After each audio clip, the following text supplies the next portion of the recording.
Judy Ann Santos ipinakita ang bikini body sa beach trip kasama ang pamilya.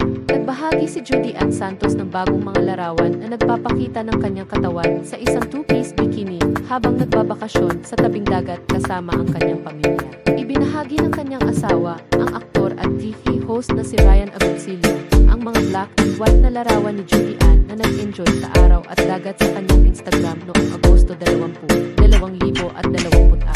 Bagamat hindi nila isinapubliko ang lokasyon ng kanilang biyahe, malinaw ang saya sa mga larawan.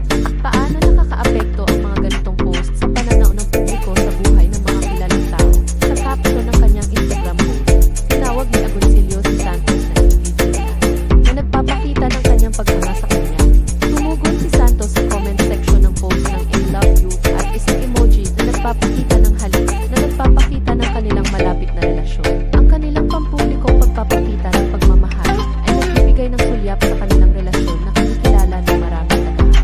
Paano nakakaapekto ang mga ganitong pampublikong pagpapakita ng pagmamahal sa pananaw ng kanilang mga tagahanga? Ibinahagi rin ni Agoncillo ang ilang sandali mula sa kanilang fitness routine sa Instagram stories na nagbibigay ng pagkakataon sa mga tagahanga na makita ang kanilang aktibong pamumuhay. Sina Judy Ann at Ryan na may 3 anak na sina Johan, Lucho at Luna ay madalas na nakikita na nag-enjoy sa kanilang oras ng pamilya.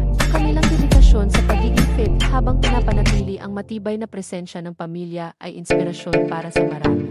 Ang mga kapwa celebrity at tagahanga ng mag-asawa ay nagbigay ng mainit na suporta at papuri na nagdaragdag sa positibong buzz sa kanilang relasyon. Ang mainit na pagtanggap mula sa publiko ay nagpapakita ng kanilang kasikatan at impluwensya na nagre-reflekta sa kanilang positibong imahe. Ang kanilang patuloy na pakikisalamuha sa mga tagahanga sa pamamagitan ng social media ay tumutulong sa pagpapanatili ng kanilang mataas na profile. Paano nakakatulong